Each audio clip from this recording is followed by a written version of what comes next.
राज्याचे माजी म्हणजे स्वर्गीय उपमुख्यमंत्री अजितदादा पवार यांचं दुर्दैवी निधन झालं आणि या निधनानंतर दोन चर्चांनी महाराष्ट्रामध्ये अक्षरशः उधाण घेतलं होतं. या दोन चर्चा कोणत्या? तर उपमुख्यमंत्री पदाच्या जागेवरती कोण येणार, अर्थात उपमुख्यमंत्री अजित पवार यांच्या पत्नी सुनेत्रा पवार यांनी शपथ घेतली. ही शपथ खूप लवकर झाली, ही एक चर्चा महाराष्ट्रात खूप रंगली. आणि दुसरा एक विषय होता की उपमुख्यमंत्री अजित पवार यांच्यानंतर आता दोन्ही राष्ट्रवादी एकत्र येणार का? उपमुख्यमंत्री अजित पवार यांच्या निधनानंतर विशेषतः राष्ट्रवादी शरद पवार गटाच्या अनेक नेत्यांनी अजित पवारांची ही अंतिम इच्छा होती, दोन्ही राष्ट्रवादी एकत्र आल्या पाहिजेत, यावरती अजित पवार काम करत होते आणि हे त्यांची इच्छा होती, याच्यासाठी आमच्या मीटिंग झालेल्या आहेत. अशा प्रकारच्या अनेक वेळा म्हणजे राष्ट्रवादीचे जे प्रदेशाध्यक्ष जे आहेत आता शशिकांत शिंदे यांनी तर अजितदादांची शपथ घेऊन सांगितलं की ही अजितदादांची इच्छा होती. पण अजितदादांच्या निधनानंतर दोन्ही राष्ट्रवादी येणं शक्य आहे का, याच्या शंका आता लोकांना यायला लागल्यात. आता ही शंका का निर्माण होतीये? तर राष्ट्रवादी काँग्रेस अजितदादांचा जो गट आहे किंवा जो पक्ष आहे याचे सर्वे सर्वा आणि निर्णय घेणारे एकमेव नेते होते उपमुख्यमंत्री अजित पवार. तर शरद पवार गटाचे दुसरे नेते शरदचंद्र पवार, या दोघांनी जो निर्णय घेईल त्या पक्षाला तो मान्य असायचा. त्याच्यानंतर मात्र आता ज्यावेळेस अजितदादांचा मृत्यू झाला त्यानंतर मात्र आता ह्या शक्यता मावळताना दिसत आहेत. त्याची नेमकी काय कारणं आहेत? कोणत्या शक्यता अशा आहेत की आता दोन्ही राष्ट्रवादी एकत्र येऊ शकत नाहीत? ह्या सगळ्या शक्यता आपण या व्हिडिओच्या माध्यमातून पाहणार आहोत. नमस्कार, मी आहे मच्छिंद्र टिंगरे, तुम्ही पाहताय जाहीर सभा. राज्यातल्या नगरपालिकांच्या निवडणुका झाल्या आणि या नगरपालिकांच्या निवडणुकांमध्ये राष्ट्रवादी अजित पवार आणि शरद पवार या दोन्ही गटांना जे यश मिळालं ते पाहून तात्काळ या दोन्ही नेत्यांनी, जाणकार राजकारणाचा अनुभव असलेल्या नेत्यांनी राष्ट्रवादी एक झाली पाहिजे याच्यावरती काम करायला सुरुवात केली. उपमुख्यमंत्री अजित पवार यांनी राजकारणातलं होणारं नुकसान आणि कुटुंबाचंही होणारं नुकसान हे डोळ्यासमोर ठेवलं आणि कदाचित तो विचार मांडला. दोन्ही राष्ट्रवादी एक आल्या की राष्ट्रवादीच्या मतांचं विभाजन जे होतंय ते थांबवलं पाहिजे. या दृष्टिकोनातून अजित पवारांनी काही पावलं टाकली. याच्यातलं पहिलं पाऊल म्हणजे महानगरपालिकांच्या निवडणुका.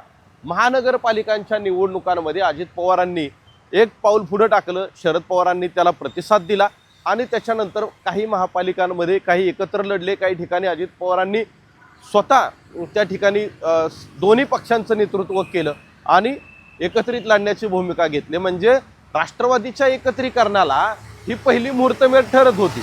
पण आता ज्यावेळेस जिल्हा परिषदेच्या निवडणुका आल्या त्यानंतर जिल्हा परिषदेच्या निवडणुकीमध्ये सुद्धा उपमुख्यमंत्री अजित पवार यांनी राष्ट्रवादी काँग्रेसच्या दोन्ही नेत्यांना सांगितलं की नुकसान होणार नाही असे निर्णय घ्या.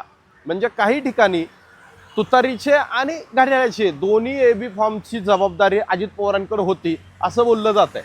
जिथं तुतारीचा उमेदवार चालणार आहे तिथं तुतारीवर चालवा, जिथं राष्ट्रवादीच्या घड्याळाचा उमेदवार चालणार आहे तिथं घड्याळाचा उमेदवार चालवा, अशा पद्धतीच्या सूचना देखील अजित पवारांनी दिलेल्या होत्या. अर्थात जिल्हा परिषदेच्या निवडणुकीनंतर राष्ट्रवादी काँग्रेस एक होईल अशा प्रकारचे सुतोवाच होते. त्या अनुषंगानं काही बैठका झाल्याचेही काही निकटवर्तीय लोक सांगतात.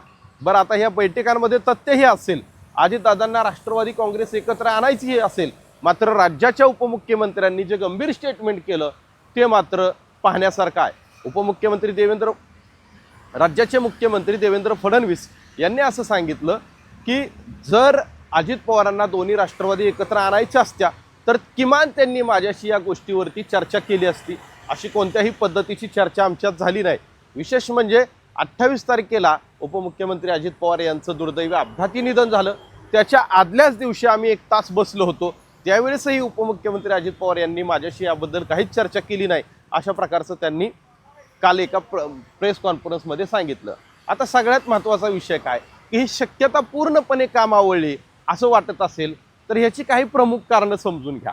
ज्यावेळेस उपमुख्यमंत्री अजित पवार यांनी पहाटेचा शपथविधी घेतलेला होता त्यावेळेस जे गटनेते म्हणून जे पत्र दिलेलं होतं त्या पत्रावरती सगळ्या आमदारांच्या सह्या होत्या आणि त्याच्यामध्ये अजितदादांच्या बाजूने लीड करणारे, अर्थात शरद पवारांच्याच आदेशानं लीड करणारे जे प्रमुख मान्यवर नेते होते त्याच्यामध्ये छगन भुजबळ, सुनील तटकरे, प्रफुल्ल पटेल, धनंजय मुंडे हे सगळे नेते होते.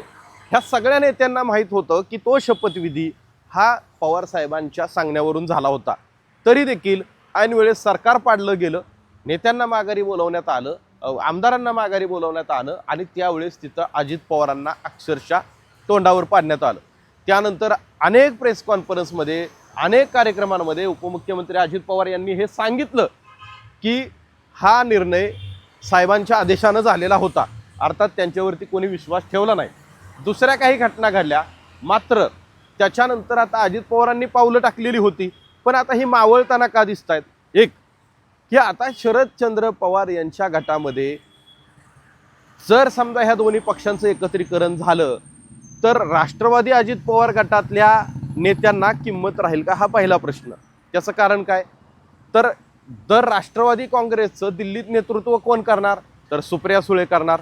अर्थात आता तिथं सर्वाधिक अनुभवी आणि पवार साहेबांच्या जवळची व्यक्ती किंवा त्यांची कन्या म्हणून त्यांना प्राधान्य राहणार. म्हणजे दिल्लीतला विषय संपला. मग महाराष्ट्र नेतृत्व कोण करणार, तर महाराष्ट्रामध्ये आग्रह होता की महाराष्ट्रामध्ये जयंत पाटील असतील, रोहित पवार असतील, की जे आत्ता अलीकडं राष्ट्रवादी काँग्रेस शरद पवार पक्षाचा ताबा घेण्याचा प्रयत्न करत होते, किंवा त्याच्यामधलं टॉपच्या नेतृत्वांमध्ये, टॉपच्या 3 नेतृत्वांमध्ये रोहित पवारांचं नाव राहण्यासाठी ज्या पद्धतीनं रोहित पवारांची मोर्चेबांधणी चालू होती, अर्थात रोहित पवार तिथं राहणार होती, मग छगन भुजबळ, धनंजय मुंडे, सुनील तटकरे ह्या सगळ्या नेत्यांचं काय होणार, अर्थात हा प्रश्न पडलाय. आता सगळ्यात महत्त्वाचा विषय, ज्या वेळेस हे दोन्ही पक्ष एकत्र येतील त्यावेळेस शरद पवार गटही सत्तेत आल्यासारखं होईल. मग शरद पवार गट हा मशालीच्या चिन्हावरती लढलेला, अजितदादांचा गट अर्थात पक्षाच्या घड्याळ चिन्हावरती लढलेला, मग ह्या कार्यकर्त्यांचं किंवा ह्या नेत्यांचे सुद्धा सत्तेमध्ये सहभाग होईल. मग जर उद्या सत्तेमध्ये जर सहभाग होणार असेल तर ते भाजपला चालणार आहे का, हा सगळ्यात महत्त्वाचा भाग आहे. म्हणजे सगळ्यात महत्त्वाची 2 कारणं आहेत की ज्या भाजपला, विशेषतः देवेंद्र फडणवीसांना नामोहरण करण्यासाठी शरद पवारांनी ज्या पद्धतीने प्रयत्न केलेले होते, तेच शरद पवार सत्तेमध्ये महाराष्ट्रात आलेले देवेंद्र फडणवीसांना चालणार आहेत का, ते पण अशा पद्धतीनं. सध्या महाराष्ट्रातलं सरकार स्थिर आहे. महाराष्ट्रातलं सरकार म्हणजे अगदीच एकनाथ शिंदेंची शिवसेना आणि अजित पवारांचा पक्ष जरी बाहेर पडला दोन्हीपैकी एक कुठलाही, तरी सरकार स्थिर राहू शकतं असं संख्याबळ आहे. असं असताना देवेंद्र फडणवीसांना महाराष्ट्रामध्ये ह्या पक्षाची गरज पडते का, केंद्रात मात्र राष्ट्रवादी काँग्रेस शरद पवार गटाची गरज आहे. त्याच्यामुळं ही सगळी जी समीकरणं आहेत ती अत्यंत क्लिष्ट आहेत. सध्या देशातलं सरकार स्थिर आहे, महाराष्ट्रातलं सरकार स्थिर आहे. अशा परिस्थितीमध्ये सध्या तरी तात्काळ राष्ट्रवादीच्या एकत्रीकरणाचा निर्णय होईल असं वाटत नाही. त्याची कारणं अशी आहे की मूळ म्हणजे अजित पवारांचे जे राष्ट्रवादीचे नेते आहेत, जे अजित पवारांच्या पडत्या काळामध्ये बरोबर राहिले, त्यांना कोणती वागणूक मिळू शकते याची भीती ह्या सगळ्या लोकांना आहे. याच्यापेक्षाही कौटुंबिक विचार केला तर सुनेत्रा पवार ज्या आत्ता सध्या राज्याच्या उपमुख्यमंत्री आहेत, गेल्या 4-5 वर्षामध्ये ज्या काही गोष्टींच्या टिप्पणी झाल्या, म्हणजे लोकसभेच्या निवडणुकीच्या वेळेस त्या किती जिव्हारी लागणाऱ्या होत्या, ह्या गोष्टीचा देखील विचार होऊ शकतो. हे आपण त्याच्यामध्ये आता पवार कुटुंबातूनच जर दोन्ही बाजूनं पावलं पडली एकत्र येण्यासाठी तरच ह्या गोष्टी शक्यता आहे. मात्र ज्या पद्धतीनं सुनेत्रा पवारांचा शपथविधी झाला त्याच्यानंतर शरद पवारांनी आवर्जून प्रेस कॉन्फरन्स घेऊन सांगितलं की याबद्दल मला काही माहीत नाही, त्याच्यावरून तरी असं दिसतं सध्या येणाऱ्या 2029च्या निवडणुकीपर्यंत तरी राष्ट्रवादी एकत्रीकरणाची शक्यता मावळलेली दिसते. तुम्हाला देखील या विश्लेषणाबद्दल काय वाटतं, जरूर कमेंट करून कळवा.